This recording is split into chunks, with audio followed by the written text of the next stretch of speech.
So good morning, my name is Echsner, and I'm going to be continuing our discussion on PCL. So the paper I reviewed was titled Photo Cross-Linkable Polyesters and Polyester Anhydrides for Biomedical Applications. This is published in the Macromolecular Bioscience Journal in 2011. The main focus was looking at synthesis routing through tehicyl alphated polyester oligomers as precursors to cross-linking reactions.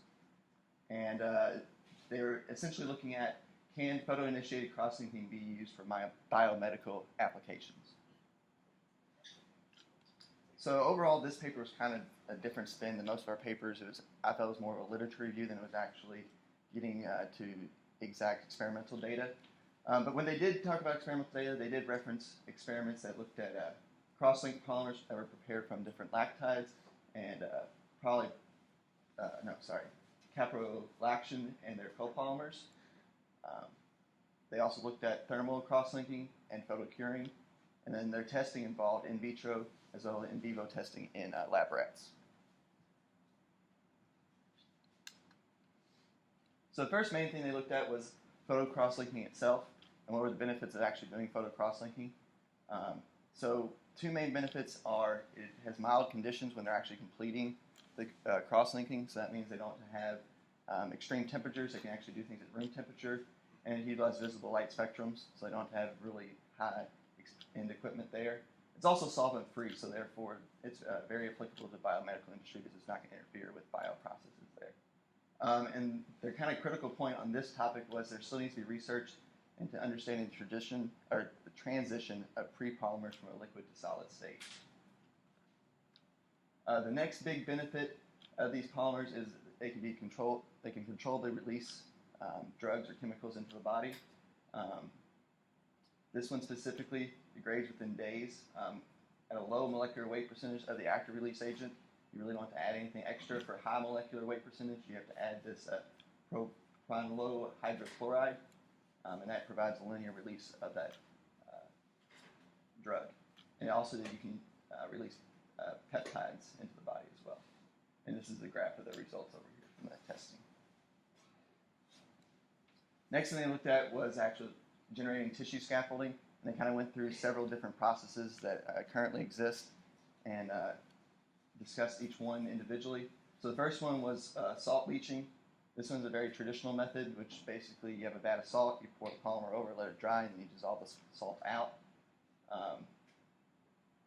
This included biodegradable polymers and had bioglass granules in it. And then in their testing, they came out with in vitro results that produced high ceramic dissolution and calcium phosphate formation. And then they also did in vivo testing in lab rats, which actually generated some tissue. So the next technique they looked at was soft lithography. This utilized soft molds to actually generate the surface patterning. And then it add in the bioglass, which is actually in this far right picture here. They implemented the bioglass. This provides a high degree of dimensional precision, and also, like I mentioned, allows the addition of the bioglass elements. So kind of the pivotal point of these techniques was using stereolithography. They said this is the kind of the direction things are going because of developments in SLA. It's able to provide a high precision result, as well as bring the actual bioglass to the surface of the scaffold. That's one disadvantage to all the other processes. This brings it right to the surface, which is key for bioactivity. So their final method was two photopolymerizer that produces objects such as this over here. This is not a bio application here, but just to give you an idea of what type of structures you can produce from this. It's very similar to stereolithography, however, it still needs a lot of research. It gets you better resolution on a nanoscale, but then again, it still needs development to be able to be actually implemented. So overall, in summary, there's a variety of properties that can be varied to produce different structures within this class. There's SLA and stereolithography are great possibilities for high resolution structures, and these polymers can also be used to control the release drugs into the body, Personal critique is the overall paper really lacked experimental methods and descriptions.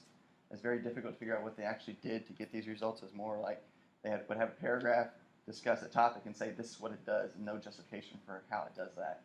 And so then, therefore, made it very difficult to actually compare each of these methods. It's more just a presentation of here what can be done.